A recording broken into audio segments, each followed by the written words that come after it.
जय श्री कृष्ण, जय श्री राम, जय गौ माता, जय राधे श्याम।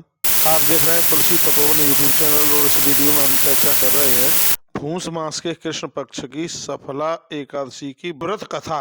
वो सुन लीजिए। श्री कृष्ण ने भगवान को पूछा, पूषस्य कृष्ण पक्षे तो किम नाम एकादशी भवे, किम नाम को विधिश पश्चा एतद संभोगम।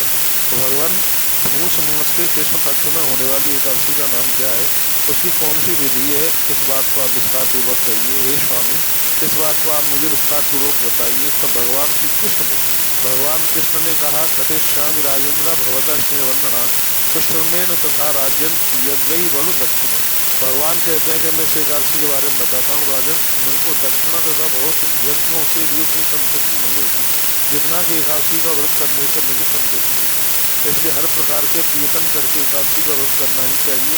धार्मिकों में निपुण मेरी यही बात सत्य है, मिथ्या नहीं। पूष मास के कृष्ण पक्ष में होने वाली एकादशी का नाम सफला एकादशी है, ऐसा भगवान बोले। भगवान ने कहा, पूषस्य कृष्ण पक्षे या सफला नाम नामकम। भगवान कहते हैं इस एकादशी का नाम सफला एकादशी है। इस व्रत में विधिपूर्वक भगवान नारायण की ही पूजा होती है। मैंने पहले एकादशी के विधान बताए हैं, ऐसा भगवान कहने लगे। तस्याम नारायणम देव पूज्यश्च एकादशीम पूर्वड़ैव विधानेन सप्तंत्री एकादशी। भगवान कहते हैं पूर्व में ये सब बातें मैंने बताई हैं। जिस प्रकार से नागों में सिंह श्रेष्ठ है, पक्षियों में गरुड़ श्रेष्ठ है, देवताओं में भगवान विष्णु श्रेष्ठ है, मनुष्यों में ब्राह्मण श्रेष्ठ है, उसी तरह से व्रतों में एकादशी का व्रत श्रेष्ठ है। हे राजन, वे मनुष्य मेरे लिए सदा पूज्य है, एकादशी का व्रत करते हैं। देवानाम च यथा विष्णु द्विपदानाम यथा ध्वज, नागानाम च यथा शेषा पक्षिणाम तन्नरासन, मृतानाम च तथा राजन श्रेष्ठम च एकादशी तथा। स्वयं भगवान कहते हैं कि एकादशी का व्रत इतना श्रेष्ठ है। जो एकादशी में लगे रहकर एकादशी का व्रत करते हैं वे लोग संसार में धनी माने जाते हैं और मृत्यु के पश्चात वह मोक्ष को प्राप्त होते हैं, ऐसा भगवान ने कहा। हरिवासर सम्मीना कुर्वन्ते एकादशी व्रतम यही धन संयुक्ता मृता मोक्षम लवंती। मरने के बाद वो मोक्ष को प्राप्त होते हैं। हे राजन, सफला एकादशी में श्री हरि की पूजा फल से करनी चाहिए। नारियल, सुपारी और जामीन, अनार, आंवला, लौंग और बेर विशेष रूप से, और आम के फल, इस एकादशी में इन चीजों से भगवान की पूजा होती है। सफलायाम फलई राजन पूज्य नाम तो हरे, नारिकेल फल शैव प्रमुखे भी पूजते। जमीर दार में सेव तथा धात्री फलई शुभे, लवंगई बदरी हृष तथा आम्रेश ऋषि। इन दो श्लोकों में सभी फलों का नाम बता दिया गया है। सफला एकादशी में श्री हरि की पूजा धूप दीप से करें।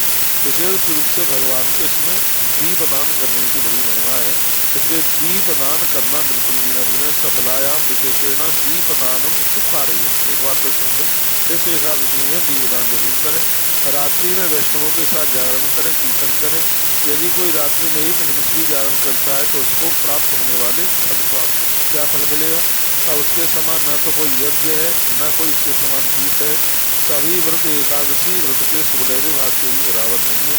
हजारों वर्षों तक तपस्या करने से इतना फल प्राप्त नहीं होता जितना कि लोगों को हर एकादशी का व्रत करने से जिन्हें पुण्य फल प्राप्त हो जाता है। तत्फलम समाप्नोति या करोति जागरण एकाम रात साधित सफलायाम कथा। तो ये एकादशी की कथा की इतनी बड़ी महिमा है।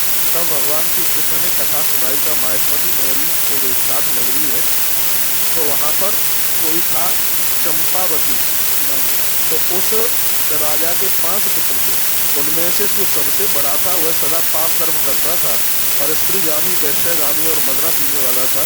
उसने अपने पिता की संपत्ति पाप कर्मों में खर्च कर दी थी। वह सदा असदाचारी था, यानी दुराचारी था, ब्राह्मणों की निंदा करता था। वह सदैव देवताओं तथा ब्राह्मणों की निंदा करने वाला था। अपने पुत्र को इस प्रकार को देख करके राजा ने अपने उस पुत्र में उसका नाम लुम्पक रख दिया। राजा बड़ा परेशान था उससे, और उसका नाम भी उन्होंने लुम्पक रखा। परदारा विचारी च वैश्या कृत्य मध्य में तो चतुर्दर्जम तेनैव गमितम काम कर्मणा असदवृत्ति तो नित्यम भूषणाम च निंदते। ब्राह्मणों का बहुत अपमान करता था और नामनाथ लुम्पकम इति राजपुत्र से चापद। राजा ने उसका नाम लुम्पक रखा। फिर राजा और उसके भाइयों ने मिलकर उसको अपने राज्य से निकाल दिया। अपने परिवार वालों से शत्रु के समान परित्याग कर दिए जाने के कारण लुम्पक ने उस समय विचार किया कि मेरे पिता और बाप लोगों ने मुझे त्याग दिया है, और राज्य से निष्कासित कर दिया है। इस तरह से सोचते हुए उसकी बुद्धि पापमयी और ज्यादा हो गई। एतोक्तम बांधवे पिता राजन निष्कासिता किल इति किंच मानोसहु मतिम पापे तथा करे। अब तो और ज्यादा पाप करने लगा। मुझे घनघोर वन में चला जाना चाहिए ऐसा सोचने लगा। वहाँ ही रहकर मैं अपने पिता के संपूर्ण नगर को लूट लूंगा।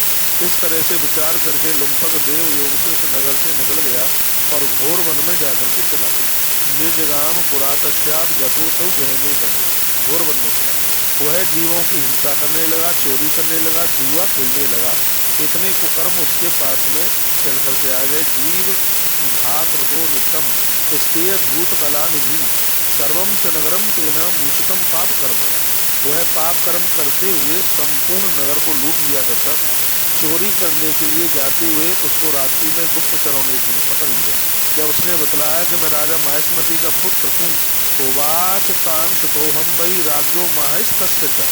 उन सबों ने जब उसको छोड़ दिया तो वह फिर, देखो राजा का नाम सुनकर के लोगों ने फिर उसको छोड़ दिया, तो फिर वह वन में आ गया। अब वह सदा मांस खाने लगा। उस दुष्ट का घोर वन में जहाँ निवास स्थान था, वहाँ पर एक बहुत पुराना पीपल का पेड़ था। वर्णन है अश्वतो वर्तते तथा जीर्णस्य बहुवर्ष का, बहुत पुराना था पेड़। वह वृक्ष उस वन का देवता माना जाता था। वहीं पर पाप बुद्धि लुम्पक निवास करने लगा। तत्रैव निवसस्यैव लुम्पकः पाप बुद्धिमान, वो वहीं रहने लगा। बहुत दिन बीत जाने पर एक बार वह अपने पूर्व पुण्य के कारण दशमी तिथि को दिन में फल खाकर रात्रि में वस्त्र विहीन होने के कारण उसको नींद नहीं आई। अत्यधिक ठंडक होने के कारण पीड़ित होने से अस्वस्थ वृक्ष के समीप ही वह रात में नहीं सो सका और वह बेहोश हो गया ठंड के मारे।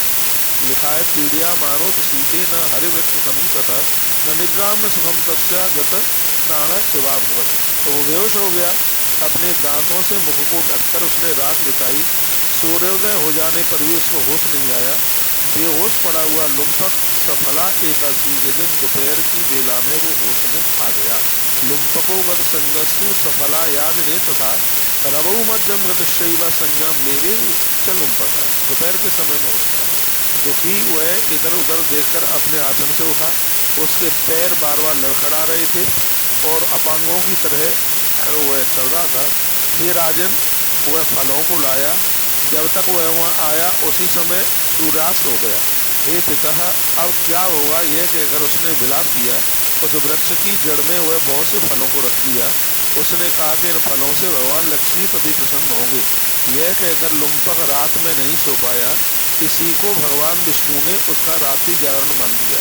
हे अनग, उन्होंने उन फलों से सफला की पूजा मान ली भगवान ने। रात्रौ जागरणम नेने विष्णु तस्य दुरात्मना फलेस्तु पूजनम नैने सफलाया स्वधान्यता। भगवान ने उसको पूजा मान लिया। लुम्बक ने इस तरह अक्षमान सफला एकादशी का व्रत कर लिया। उस पुण्य के प्रभाव से लुम्बक ने अकंटक राज्य प्राप्त किया। सूर्योदय होते ही वहां से भगवान विष्णु चले गए और उस समय आकाशवाणी हुई। आकाशवाणी हुई, लिखा है दिवी तत्काल उत्पन्ना बाघ वाचा शरीरिणी। क्या कहा, हे पुत्र, तुम सफला एकादशी की कृपा से राज्य प्राप्त करोगे। इस तरह से कहते ही लुम्पक ने दिव्य रूप धारण कर लिया।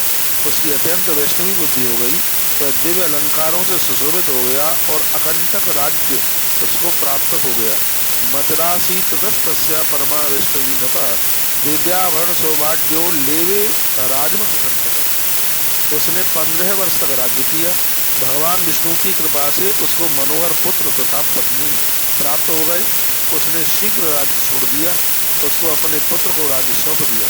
वह मृत्यु के पश्चात भगवान के सानिध्य की प्राप्ति उसने करी। हे राजन, जो इस प्रकार से सफला के उत्तम व्रत को करते हैं, वे इस लोक में सुख प्राप्त करके मृत्यु के बाद मोक्ष को प्राप्त करते हैं।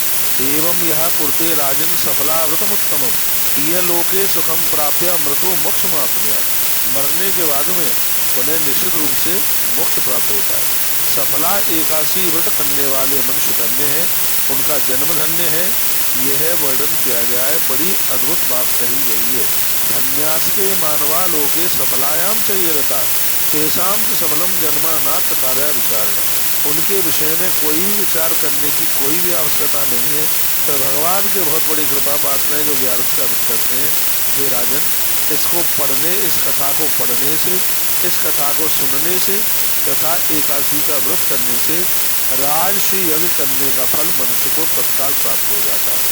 पठना श्रवणवाश्चैव करणात्यभिषाम पते राजसूयश यज्ञस्य फलमाप्नोति मानवा। तो ये पद्म पुराण में इस कथा का वर्णन किया है, जो बीच में मैंने आपको श्लोक सुना करके और ये अद्भुत कथा आपको सुनाई है। 10-10 अश्वमेध यज्ञ करने का फल प्राप्त हो इस एकादशी के व्रत की कथा को सुनने से। आपने 11 व्रत की कथा पूरी सुनी, बहुत बहुत धन्यवाद है आपके लिए। सनातन संस्कृति को ताकत मिले इसके लिए इस वीडियो को आगे शेयर करना है, वीडियो को लाइक भी करना है। चैनल से ऐसे ही जुड़े रहिए तो और आपको बढ़िया बढ़िया चीज़ें इस चैनल के माध्यम से मिल जाएंगी। अभी अगली वीडियो में मैं इस एकादशी के पारण की संपूर्ण विधि बताता हूँ। पारण कैसे करना चाहिए, वीडियो ज़्यादा लंबी हो गई है इसलिए मैं इसमें नहीं बता पा रहा हूँ। इससे अगली वीडियो में सफला एकादशी के पारण का टाइम क्या है और ये पारण कैसे किया जाए, अगली वीडियो में हम चर्चा कर रहे हैं। जय श्री कृष्ण, जय श्री राम, जय गौ माता, जय राधे।